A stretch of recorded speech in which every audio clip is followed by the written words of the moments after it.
Welcome back to another automation breakdown where we break down automated solutions for your business needs. I'm your host, Chris. If you've ever wanted to make your Power Apps look a lot more professional, charts are probably the easiest way to do that. There are three different charts that we're going to be going over today: the column chart, the pie chart, and of course the line chart. And there are so many ways to drill down even more into your charts that as I click onto a department here, you'll see more charts appear. And I will be going over how to create cumulative behavior inside of a line chart. Your Power App is going to be looking so good that your boss is going to want to promote you. But if that sounds good, let's go ahead and hop into it. To start off with, I am taking a blank canvas Power App. And first off, let's add some data to this Power App. Let's go over to our data, add data, and for me, I'm connecting this over to a SharePoint list. Now, this is going to come from my active employee roster, which I will connect to now. And just so you see what's happening behind the scenes here, let's go to edit data. And what I have is the employee ID in our title column, obviously the first name, last name, full name. And then this is where we can get into some charts and graphs later on, is this start date column, which we will be using later on. Obviously, you can see some dates in here from 2017, 2016. Lots of employees that have come onto the organization in the last decade, which will give us a lot to graph out. Then we have the work email department, which will be really good for us to splice through, especially in some type of pie chart. We also have positions, manager, and of course, your manager's email. Now, some good questions to ask when we're looking at this data are: how many employees are in each department? Which manager has the biggest team? Which positions do we have the most of?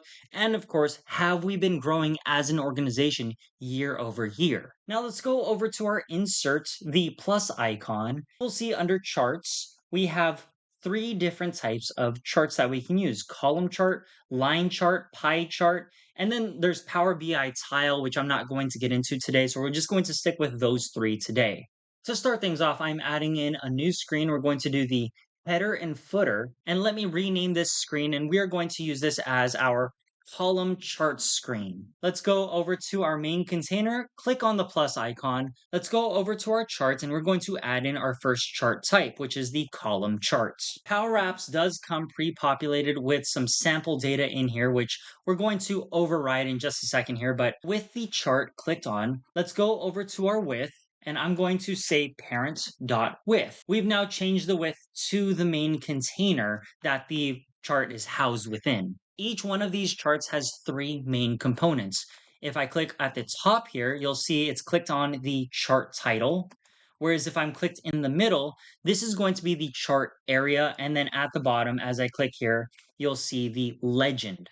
As I click onto the chart title, let's go over to the properties and find your text property. You can make this as complex as you want or as simple as you want. I'm just going to retitle this over to our column chart example. Now let's go ahead and click into our chart area, go into the items property. Now again, PowerApps comes pre-populated with sample data. So as I click onto this sample data, you can see kind of the expectation of what Microsoft is looking for. You have some subjects in here with some calculations already made. So if I was to override this with my active employee roster, well, you'll notice that the data is just all over the place and it does not look clean. Let's go over to the advanced parameters, and you'll see under items, we have our label and our series. Now, every chart is asking you two questions. Question number one: how do you want to organize the data? Well, that's going to be the label. And then question number two is: what numbers do you want me to display? And that's going to be the series. And as you can see, there's technically no numbers for Power Apps to display. So we need to go ahead and create those numbers. So here's what I'm going to do. While I'm on the items property, first we're going to group by and all of the items within our active employee roster, comma.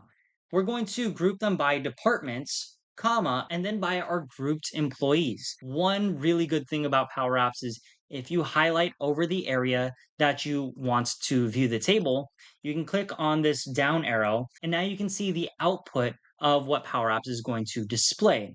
So in this case, you see all of our unique departments: executive, human resources, business operations. And we're going to tack onto this a little bit more. And what we're going to say now is we're going to add some columns around our grouped by formula. We'll add in a comma, and this will be our employee counts, comma, and we're going to count rows of those grouped employees. And let's close out the parentheses. And now what you're looking at is your department, the employee count. This is the added column that we just added in based off of what we added from the grouped by. We grouped it by department and then grouped employees. And so Power Apps is looking at the department, looking at this table of those groupings and counting how many employees are within those departments. So executive has 5, human resources is 2, business operations is 2, so on and so forth. Back inside of our items, well, the items, this comes from the function that we just wrote. Our label is going to be departments, just like how Power Apps figured it out. And then the series, well, this is going to be the employee count. And now that we have our working column chart, now you can see our largest department is going to come from this column, which is our production. By the way, this is coming from a fake employee roster that I had made up because no company in the world that has production would only have 9 employees in that production. There'd actually be a lot more. So fake company, don't come at me. Don't put me at the stake. Now that we have our column chart complete, now let's go ahead, add a new screen to this Power App. And then what we're going to do next is our line chart. So like I said, new screen.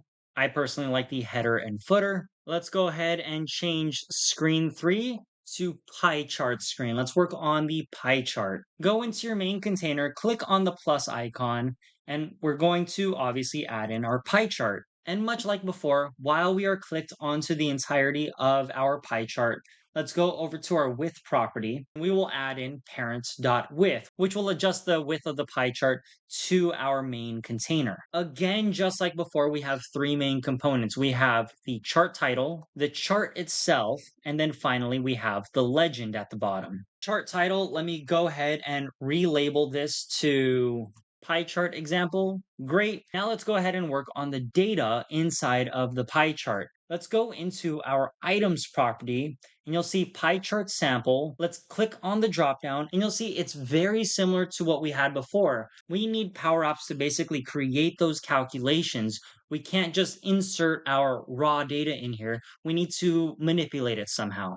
Now I'm going to add in the items property exactly what we inserted before. Our group by active employee roster, department, grouped employees, and then we added columns around that to count how many rows there were inside of each component. And now you get a different visual representation of that same data. Now, let me go ahead, go back into the items property and go by our manager column. And now as we click on play, we highlight over here and we see, oh, Chris Freeman has the most amount of employees reporting to him. A close second is Emma Frost. And these are all the different managers that we have in the company. On to some cool stuff that you can do with 2 different chart types. So for instance, this is our department totals, pretty much the same one that we had built earlier from our column chart. And so as I click, let's say on our payroll department, a secondary chart appears, in this case, our pie chart. And you'll see our 2 managers in payroll. As you see the title up here say, we have Selena Kyle and Wade Wilson. I can go ahead and clear this out and we can select someone new. Let's now go over to our manufacturing, and this is our managers in manufacturing/production. We have Diana Prince, Steve Rogers, and Carol Danvers. How I made this, let me go ahead and click on at least one department so you see both charts here. Let me exit out of this. As I'm clicked back, not just on this chart here, but within the column chart itself, I added items into the OnSelect. So in this case, I set the variable called var item, and I set it to the self, whatever was selected from the self, and then the department from that selection. So you see our var item is now product engineering. Going into our pie chart, let's click onto the title in this case, and you'll see within the text property, you'll see managers in, and then our var item. So now it's displaying what's, well, from the var item. Inside of the pie chart, now let me display the items property. I have pretty much what we talked about earlier, except now I added this filter where I'm saying filter the active employee roster where the department is equal to the var item. And now we're displaying in the managers from that selected group. And then finally, On the right container itself, in the visible property, I am saying our var item exclamation mark is not, so our var item is not blank, which means this clear button blanks out the variable our var item turns to blank. So as I click on play, clear our var item, you'll see the right container go invisible. That's because, again, we cleared it out. And then let's click onto another department and it reappears now with the associated items.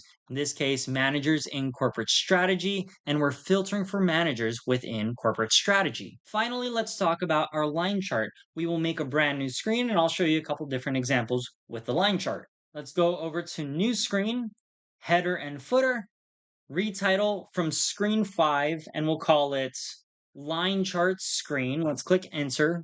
And within the main container, let's click on the plus icon and let's add in our line chart. Let's adjust the width property and we will say parent.width. Once again, we will have our chart title, our visualization, and then finally our legend. And so while we are clicked into the visualization aspect of the line chart, let's go into our items property. I'm going to clear out the line chart sample data.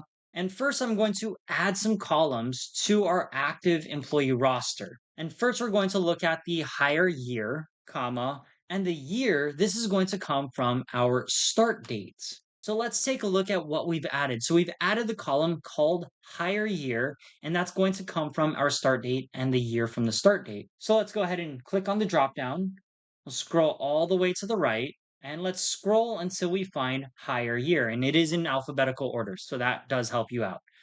And you'll see, okay, now we have all of the different start years. That's great. That's exactly what we need. Obviously, the line chart doesn't look great just yet. Let's keep on adding to this function. And so now we've added columns. We're going to now group by our hire year and our employees. So let me go ahead, highlight over this, and we will see what we're grouping by. So now we've got our hire year, 2018, 17, 16, 19, and the list of employees. And now with these calculations, let's go ahead and add in another add columns. And now what we're going to add is a column called employee count, and we are going to count the rows inside of the employees column. And let's go ahead and close out the parentheses. Once again, let's take a look at the Power App data. So now we have the hire year, the table of employees that are within those years, and then finally the employee count, 17, 13, 13, 24. How does this translate into the Power App itself? Now let's go over to our advanced parameters. The label, this is correct. We need it to be our hire year. And then the series, we need to change this over to the employee count. And now you can see 2018, you can see that we hired 17 employees, 2017, 13, in 2016, 13. Don't get me wrong, the information here is great. What we're saying is in 2018, we hired 17 employees. In 2017, we hired 13 employees. However, it doesn't answer our question, how much as an organization are we growing by? So to do that, we need cumulative data. So now instead of 17 and 13, now we're going from 17 to 30 employees. Again, that way we're showing our cumulative data. To do that, instead of storing our items inside of the items property and come directly from our active employee roster, what we're going to do is we're going to create a collection, and then PowerApps will store those collections and make calculations from those collections. To do that, let's go into our tree view, click on app, and let's go into our onStart property. The first thing that we're going to do is clear collect. We're going to clear our collection and then store a collection. We're going to call this collection call hire summary, our collection of hire summary, comma. And what are we going to really put into this? And this is going to be very similar to what we did before, adding columns and then grouping by certain columns. We're going to add columns, group by, add more columns, and this is coming from our active employee roster. We're going to add the column titled hire year, and this is going to come from the year component of our start date. Close out the parentheses of this add column, comma. Now we're going to group this by. What are we going to group it by? That's going to be the hire year, comma, and the employees. And now we're adding another column called employee count, and we're going to count the rows inside of the employees. And let's close out our parentheses. Now, right now, if I double click on our call hire summary, and there is no data in here for us to use. Well, first we need to go back into the app tree view, click on the three dots, and then run on start. Now, as we look back into our collection, double click on our call hire summary.